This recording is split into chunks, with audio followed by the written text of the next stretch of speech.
పెళ్ళైనా పండగైనా వేడుక ఏదైనా పట్టుచీరల ప్రత్యేక వేదిక వారాహి సిల్క్స్.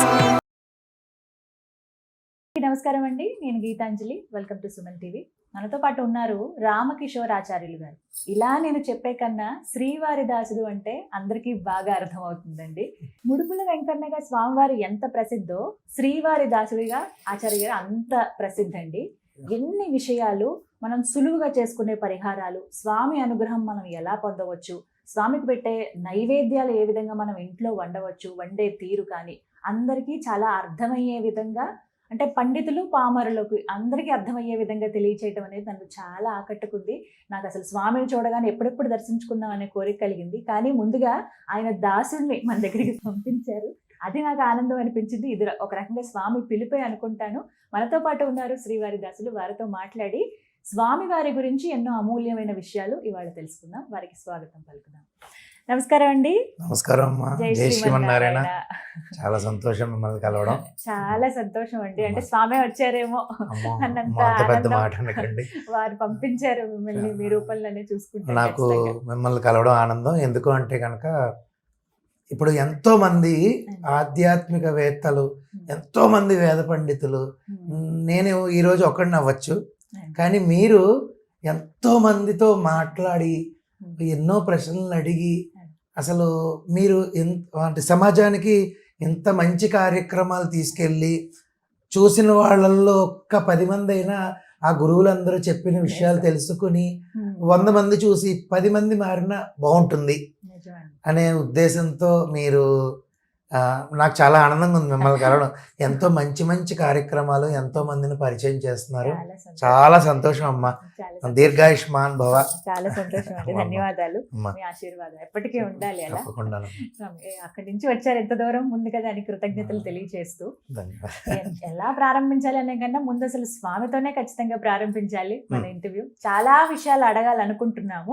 అందులో ముందుగా ముడుపుల వెంకన్నగా ప్రసిద్ధి చెందిన స్వామివారి గురించి, ఎప్పుడు స్వామివారి అక్కడికి వేయించేశారు, మీరు ఎప్పటి నుంచి ఇలా స్వామి సేవలో ఉన్నారు తెలియచేయండి. 2022లో జూన్ 1వ తారీఖు అక్కడ వైభవ వెంకటేశ్వర స్వామి ప్రతిష్ఠ అయ్యిందండి. అక్కడ కొత్త వెంకోజీపాలెం అనమాట. అక్కడ ఊర్లు పెద్దలు అందరూ, ఊర్లో వాళ్ళందరూ కూడా ఆశ్చర్యకరమైన విషయం ఏంటంటే ఊర్లో ప్రతి ఒక్క కుటుంబం కూడా వాళ్ళకి యథాశక్తి ద్రవ్యాన్ని తీసి ప్రతిష్ఠించుకున్నారు. ఆ ఊరు భక్తులందరూ కలిసి ప్రతిష్ఠించుకున్నారు. అయిన తర్వాత నేను అక్కడికి స్వామివారి అనుగ్రహంతో ప్రతిష్ఠ అయిన దగ్గర నుంచి అక్కడ మా అన్నయ్య రాఘవన్ ఆచార్యులు గారు ఉన్నారు, ఆయనే ప్రతిష్ఠ చేశారు. సో ఆయన ద్వారా నన్ను అక్కడ నియమించడం జరిగింది. అప్పటి నుంచి నేను అక్కడే ఉన్నా.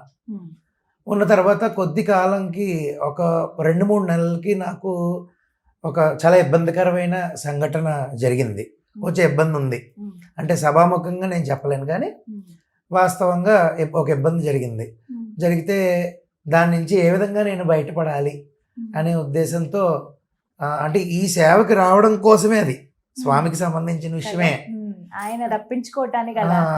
అప్పుడు ఎలాగా అని సహజంగా వెంకటేశ్వర స్వామి వారు అంటే ముడుపుల వెంకన్నగా ప్రీతి. అప్పుడు నేను ఒక ముడుపు కట్టుకున్నాను.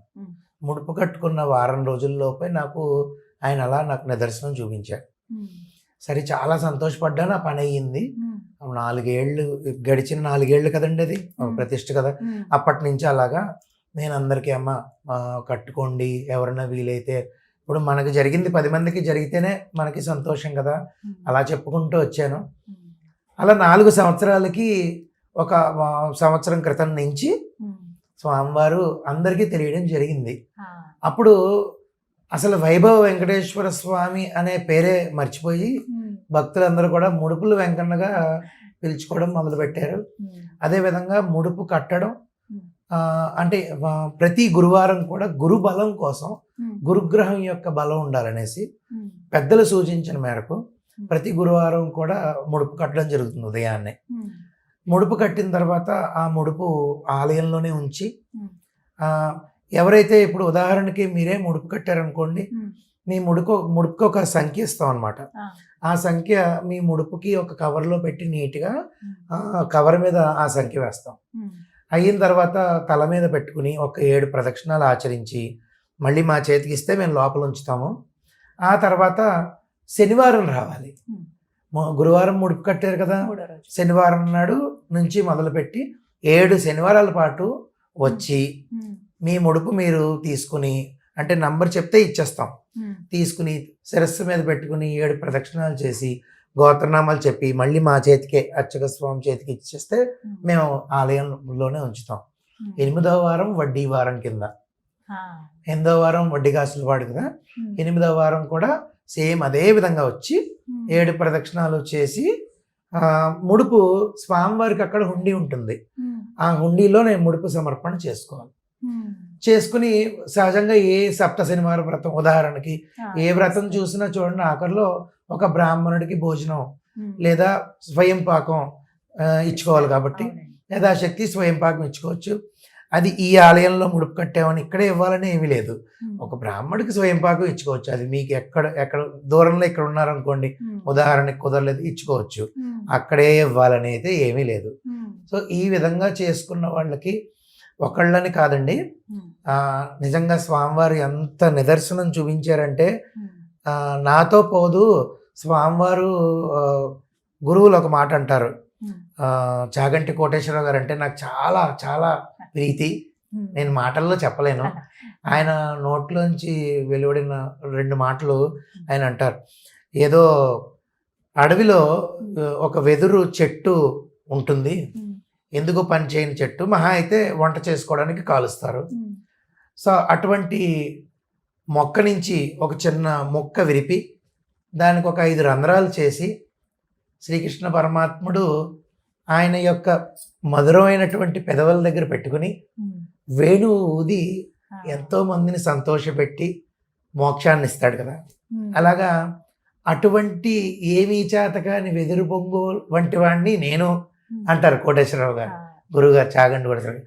అటువంటి వాడి చేత రామాయణం అంతా చెప్పించింది స్వామి చెప్పించాడు అని అంటారు. అలాగా నేను అంత పెద్ద పెద్ద ఉపమానాలు చెప్పలేను, కానీ అటువంటి ఓ చిన్న గడ్డి పోసలు అంటువాడిని అనుకోండి, నన్ను పనిముట్టుగా ఆయన ఉపయోగించుకోవడం నేను చాలా చాలా చాలా ఎన్నో జన్మల సుకృతంగా భావిస్తాను.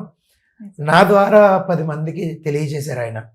తెలియజేసి కట్టిన వాళ్ళలో 40 ఏళ్ళ నుంచి 30 ఏళ్ళ నుంచి తీరని కష్టాలు ఉన్న వాళ్ళు కూడా వాళ్ళు వచ్చి ఆశ్చర్యకరంగా 8వ వారం వారి కంటితడి పెట్టుకుని అంటే ఆనందంతో వాళ్ళు అవుతున్నాయి గురువు గారు, చాలా సంతోషం అండి అని చెప్పేసి అంటుంటే నేను ఎంత ఆనందపడుతున్నానంటే, నిజంగా ఆయన ఇచ్చిన వరం.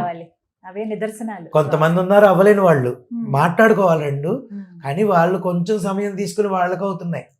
కాబట్టి కానీ ఎంతో మంది అండి, ఇందులోనూ నేను నా దీని ద్వారా వీడియోలో చెప్పింది మొదట్లో చెప్పుకున్నా, స్వామివారికి సంబంధించింది స్వామివారి గుడి డెవలప్ అవ్వడంలో తప్పు లేదు, మనం ప్రచారం చేయాలి మన దాని గురించి అని. కానీ తర్వాత ఏం ప్రచారం లేదు, ఏమీ లేదు. అందరూ భక్తులు ఇలా అవ్వడంతో వాళ్ళు 10 మందికి చెప్తే 10 మంది వచ్చి కట్టడం. ఈరోజు ముడుపులు వెంకన్నగా ఆయన ప్రసిద్ధి చెంది ఎంతో అద్భుతమైన భక్తులందరికీ కూడా అద్భుతమైన దీన్ని కల్పిస్తున్నారు స్వామి, అందరినీ అనుగ్రహిస్తున్నారు. చాలా విశేషంగా ఆరాధన చేసుకుంటున్నప్పుడు మొన్న ధనుర్మాసంలో కూడా ఆరాధన చేసుకున్న సమయంలో మాట్లాడినట్టు ఆయనతోనూ అలంకారం చేసిన సమయంలో కానీ అంటే ఒకటండి, ఇప్పుడు నేననే కాదండి, నేను గొప్పవాడిని కాదు, నాకన్నా పెద్దవాళ్ళు ఉన్నారు, వాళ్ళకు కూడా ఆ అనుభూతి ఉంటుంది. అది నేను కాదనట్ల, ఈరోజు నాకేదో అయ్యిందని నేను చెప్పట్ల, కానీ నా మనసుకు అనిపించింది మీరు అడిగారు కాబట్టి. ఆయన ఒక చిన్న కష్టం వచ్చింది అనుకోండి, నేను మాట్లాడుతున్నప్పుడు కట్టెన్ వేసుకుని ఆరాధన ఏకాంతంగా చేసుకున్నప్పుడు, అలంకారం చేస్తున్నప్పుడు, మాట్లాడినప్పుడు ఆయన వింటారండి.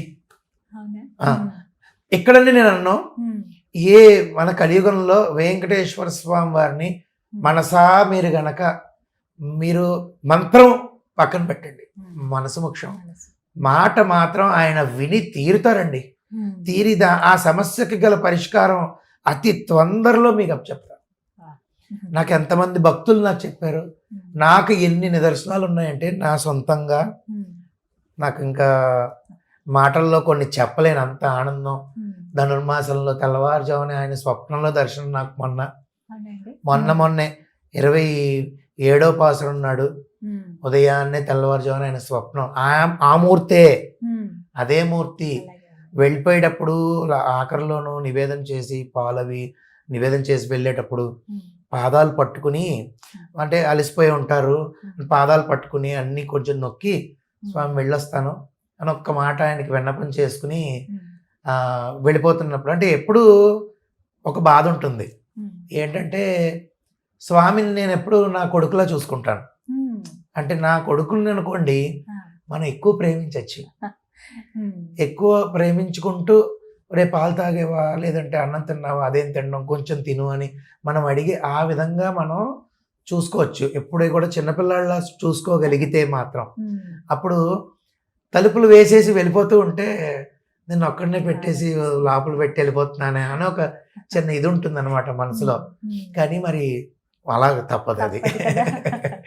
కాబట్టి నేను వెళ్ళి పాదాలు నొక్కి వెళ్ళేటప్పుడు కల్లో కూడా స్వామి అలాగే దర్శనం ఇచ్చారు. నేను పాదాలు నొక్కుతూ ఇలా పైదాకా మోకాళ్ళు అవి నొక్కుతూ ఉంటే, ఏమిటి ధనుర్మాస ఉత్సవాలన్నీ బాగానే జరుగుతున్నాయా, నేను మీతో ఏదో స్నేహపూర్వకంగా మాట్లాడినట్టు, స్వామి అది కాదు అక్కడ.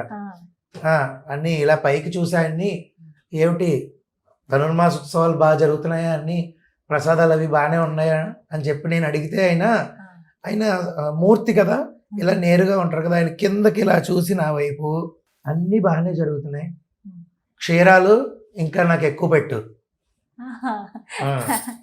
ఇంకా తీసుకురా, ఇంకొక లీటర్ క్షీరాలు తీసుకురా, పాలు తీసుకొచ్చి పెట్టు నాకు ఇంకా అని చెప్పి అంటే నాకు అసలు అది అండము అలారం మోగడం లేవడం అంతే. అసలు నిజంగా ఏమి దర్శనం రోజు చేసుకుంటున్నాను, చూస్తున్నాను, కల్లో కూడా నాకు దర్శనం ఇచ్చేసాడు స్వామి. అలా పాదాలు అలా తిరుమల స్వామివారు సుప్రీం లార్డ్ అందరికీ అక్కడ ఉంటారు కదా, ఈ పాదాలు మాత్రం ఇలాగనమాట, కరెక్ట్గా పాదాల దగ్గర ఇలాగా కళ్ళు పెట్టినట్టు చాలా అద్భుతం. స్వామి మాత్రం అందరినీ అనుగ్రహిస్తున్నారండి. ఎప్పుడు కట్టాలండి ముడుపు? ప్రతి గురువారం, కేవలం గురువారం మాత్రమే, గురుబలం కోసం మొదటి నుంచి అలాగా చేసుకుంటూ వచ్చాం. గురువారం కట్టడం సమయం ఉంటుంది. సమయం అంటే ఉదయం ప్రతి గురువారం కూడా 10 దాటింది అనుకోండి, 10-18 నిమిషాలు దాటితే దుర్ముహూర్తం వస్తుంది. అలా కాకుండా ఉదయం మేము 5:30-6 గంటల నుంచి మొదలు పెడతాం. 6 గంటల నుంచి 10 వరకు కడుతూనే ఉంటాం. దూరాల నుంచి వచ్చిన వాళ్ళు వస్తారు కదా అని చెప్పేసి అందరికీ కూడా ఒక 200 మంది టోకెన్ల కింద పెట్టుకున్నాం. ఆలయం కొంచెం చిన్నది, భక్తులు పెరిగారు. పాపం ఒక భక్తులు మరి శనివారం వచ్చి 7 ప్రదక్షిణాలు చేసి బయటికి వెళ్ళాలంటే గంట పడుతున్నారు. అందుకని వాళ్ళ కంఫర్ట్ కోసం అని చెప్పి ప్రతి గురువారం నాడు ఒక 200 ముడుపులు కట్టాలి అని ఈ ఆలయ వ్యవస్థ, అంటే కమిటీ వారు, అర్చక స్వామి, మేము అందరం నిర్ణయించుకోవడం జరిగింది. అలాగా నీట్గా వెళ్తున్నాం. గురువారం కట్టిన తర్వాత 8 శనివారాలు రావాలి. మధ్యలో ఒకవేళ ఏమన్నా ఇబ్బంది అయితే ఆడవారికి సహజం కదమ్మా అది, ఆ వారం ఆపేసి మొదలు పెట్టుకోవచ్చు. చూడండి ఇప్పుడు సప్త శనివార వ్రతం ఇవన్నీ ఎలా చేస్తాం అంతే. అదే మగవారికి అటువంటివి ఏమి ఉండవు. కాబట్టి వాళ్ళు వీలైనంత మటుకు ఎటువంటి గ్యాప్ లేకుండా చేసుకుంటే మంచి ఫలితం. చాలా మంది నేను సక్సెస్ అయిన వాళ్ళని, అనుకున్న కోరిక అయిపోయిన వాళ్ళని, అవ్వలేదు గురువు గారు అన్న వాళ్ళని కూడా నా నంబర్ ఇచ్చి నాకు ఫోన్ చేయండి ఖాళీ ఉన్నప్పుడు, ఎందుకు అవ్వలేదు అనేది మనం చూద్దాం, అంటే తెలుసుకుందాం. వాళ్ళతోనూ ఒక 5-10 నిమిషాలు నేను సంభాషణ చేస్తాను. నియమాలు ఏ విధంగా పాటించారు, ఎన్ని వారాలు వచ్చారు, మీరు ఎప్పుడు గ్యాప్ ఏమైనా ఇచ్చారా, ఎందుకు గ్యాప్ ఇవ్వాల్సి వచ్చింది, ఇవన్నీ తెలుసుకుంటారండి. అంటే రేపు పొద్దున్న మనం ఇంకా మంచి చెప్పచ్చు 10 మందికి. ఎక్కడ నియమాలు ఏంటంటేనమ్మా, ఎప్పుడైతే ముడుపు కడతామో గురువారం అక్కడి నుంచి 8వ శనివారం పూర్తయ్యే వరకు కూడా మాంసాహారం అలవాటు ఉన్న వాళ్ళు మానేయాలి. తర్వాత ప్రతి శనివారం బ్రహ్మచర్యం పాటించాలి. తర్వాత ఏకభుక్తం, శనివారం నాడు ఉపవాసం అనేది మన కలియుగ వెంకటేశ్వర స్వామి వారు మనది ఈ భూమండలం మీద స్వామివారిని ఆరాధించే వాళ్ళందరూ శనివారం 90% చేసేస్తారు. ఉపవాసం. కానీ ఆరోగ్యరీత్యా కుదరని వాళ్ళు ఒక పూట భోజనం చేయొచ్చు, ఒక పూట అల్పాహారం టిఫిన్ చేయొచ్చు. కానీ నూనె తగలకుండా, ఉల్లి వెల్లుల్లి తగలకుండా మనం ఆచరించాలి. తర్వాత ఆ రోజు ఒక్కరోజు భూసేనం చేయాలి. ఆరోగ్యరీత్యా ఇబ్బంది లేనప్పుడు వివాహం అయిన తర్వాత సంసార దాంపత్యం చేసేటటువంటి మంచం మీద పడుకోకూడదు తప్ప సోఫా మీద, దివాన్ కాట్ మీద అలా పడుకోవచ్చు.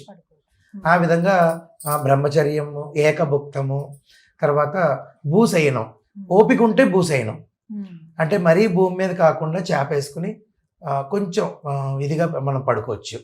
ఆ విధంగా ఇవి కొన్ని నియమాలు ఉంటాయండి. ఈ నియమాలు ఉపవాసం అంటే మొత్తం మానేవాళ్ళు అని కూడా లేదు అని మీకు తెలిసిందే. ఉపవసించుట అంటే ఎక్కడున్నా స్వామివారిని దగ్గర పెట్టుకుని ఆయన నివాసంలో మనం ఉండడమే. తినకూడదని కాదు, కానీ తింటే ఇంకొంచెం ముద్ద అడుగుతుంది ఇంద్రియం, ఇంకొంచెం ముద్ద అడుగుతుంది, తర్వాత నిద్ర వస్తుంది. నిద్ర వస్తే స్వామివారిని మనం ఆ రోజు దీక్షలో భాగంగా ఆయన్ని నామస్మరణ చేయలేం, ఆ గంట వేస్ట్. అందుకని కొంచెం శరీరాన్ని నిలబెట్టుకోవడానికి తినచ్చు, తప్పేమీ లేదు. తర్వాత ఆ రోజంతా వీరున్నంత మటుకు శనివారం మాత్రం గోవింద నామస్మరణ చేసుకుంటూ గడపడం. ఇలాగా 8 శనివారాలు చెయ్యాలి. 8వ శనివారం రాత్రి కూడా గడవాలి. 8వ శనివారం తర్వాత ఆదివారం ఉదయం సూర్యోదయం అయినప్పుడు ఈ దీక్ష పూర్తవుతుంది. అంటే ఇది పర్టికులర్గా ఎందుకు చెప్తున్నా అంటే, ఈరోజు శనివారం 8వ శనివారం అయిపోయింది కదా గురుగారు, రాత్రి 12 అయిపోయింది, అది కొంచెం ఎక్కువ అయిపోయింది కదమ్మా. మనకి శనివారం అంటే మరుసటి రోజు సూర్యుడు వచ్చేటప్పుడు ఆదివారం, అప్పటి వరకు శనివారం లెక్క. 12 మధ్య అర్ధరాత్రి 12 లెక్క మనకు కాదు. కాబట్టి ఈ విధంగా ముడుపులమ్మా. ఇంకేం అక్కర్లేదమ్మా. 8వ శనివారం నాడే వచ్చి ఆఖరి శనివారం తల మీద పెట్టుకుని ప్రదక్షిణం చేసుకుని తర్వాత హుండీలో వేసేసి గోత్రనామాలు చెప్పుకుని హుండీలో వేసేసి అప్పుడు వీలైతే ఇక్కడ స్వయంపాకం ఇచ్చుకోవడం అర్చక స్వామికి, లేదంటే మీ ఎక్కడ దగ్గరలో ఉంటే వాళ్ళు ఇచ్చుకోవచ్చు. ఈ విధంగా ఇప్పుడు ఈ మధ్యన ఏంటంటే చాలా మందికి తెలిసింది కదా, అంటే దూరం నుంచి వచ్చిన వాళ్ళు ఇబ్బంది పడుతున్నారు. దూరం నుంచి వచ్చిన వాళ్ళు ఇబ్బంది పడడం వల్ల కొన్ని వారి యొక్క ముడుపులు ఏవైతే ఉంటాయో వారి గోత్రం, పేరు, కోరిక అట్లీస్ట్ ఒకసారి గురువారం నాడు వచ్చి ముడుపు కట్టి వెళ్ళారనుకోండి, వాళ్ళకి కూడా ఒక పాజిటివ్ ఎనర్జీ, స్వామి దర్శనం అవుద్ది, నేను ముడుపు కట్టుకున్నాను అని ఉంటుంది. కట్టుకుని వెళితే అది నాకు ఇస్తే ప్రతి శనివారం వీరందరి ప్రదక్షిణాలు నేనే ఆచరిస్తున్నాను. ప్రదక్షిణాలు చేసి వాళ్ళకి సహాయం నాకు ఎందుకు చేయాలనిపించుతున్నదంటే, వాళ్ళు అంత నమ్మి వచ్చి చేస్తున్నప్పుడు మరి పాపం 8 వారాలు రాలేరు. కానీ దూరం రాజమండ్రి నుంచి విశాఖపట్నంకి రాజమండ్రి అంటే 200 కిలోమీటర్స్, శ్రీకాకుళం నుంచి, కొవ్వూరు నుంచి, విజయవాడ నుంచి, ఒంగోలు నుంచి కూడా ఈ 8 వారాల్లో వచ్చి వెళ్ళిన వాళ్ళు కూడా ఉన్నారు. చాలా దూరాభారాల నుంచి వచ్చి చేస్తూ వెళ్తున్న వాళ్ళు ఉన్నారు. అంత నమ్మకంగా, అంత భక్తి శ్రద్ధతో చేస్తే ఆ కోరిక ఏదైనా అవ్వనివ్వండమ్మా. స్వామికి ఎంతసేపు చెప్పండి, వెంటనే అవుతుంది, అయ్యి తీరుతుంది. కేవలం ఎప్పుడు కూడా నమ్మకమే. ఆ నమ్మకం అందున విశేషంగా ముడుపులు వెంకన్నగా భక్తులు అంటే శ్రీకృష్ణ పరమాత్ముడు మీరు వినే ఉంటారు. ఆయన పూజ చేస్తున్నాడని నారద మహర్షి చూస్తుంటే ఆయన ఎవరికి పూజ చేస్తాడు, ఆయన ఎవరికి పూజ చేస్తాడని అని చెప్పి ఒక పూజా పెట్టి ఓపెన్ చేస్తే అందులో ఇంకో పెట్టి, అందులో ఇంకొక పెట్టి, అలా చూస్తే ఆఖరిలో భక్తుల యొక్క పాదధూళి ఉంది అని చెప్పేసి మనకుంది. అలాగా ఆయనకి భక్తులంటే ప్రీతి. కాబట్టి ఆ భక్తులకి ఈ అవకాశం నా ద్వారా ఆయన ఇప్పించాడు అని నేను నమ్ముతాను.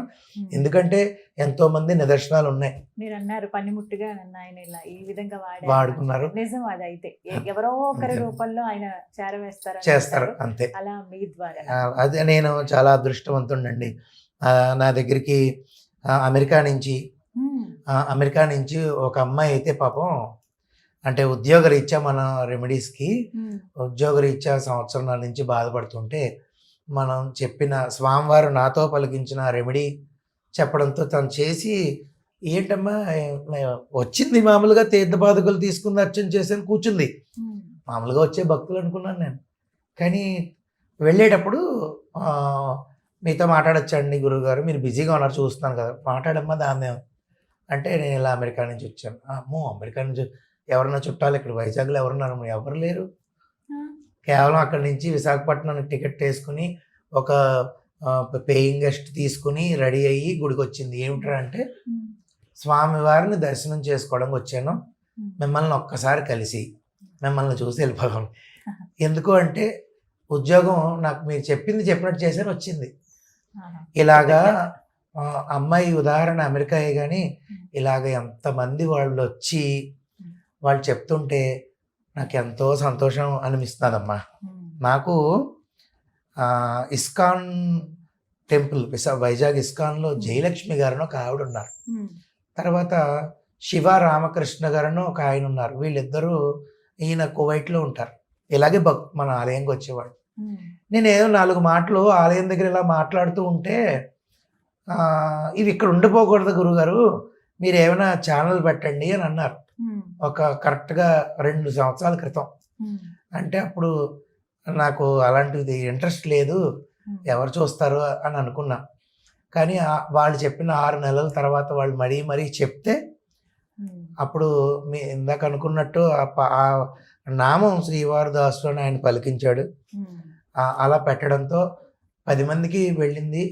అందరూ చూసి నా వీడియోల కింద కామెంట్లు చూస్తే చాలమ్మా నాకు చాలా చాలా ఎంతమంది వచ్చి చెప్తూ ఉంటే, గుడికి వెతుక్కుని గుడికి వచ్చి చెప్తూ ఉంటే ఎంతో ఆనందం కలుగుతుంది. అడ్రస్ చెప్పండి స్వామి. కరెక్ట్గా విశాఖపట్నం కొత్త వెంకోజీపాలెం అంటారమ్మా, న్యూ వెంకోజీపాలెం అనమాట.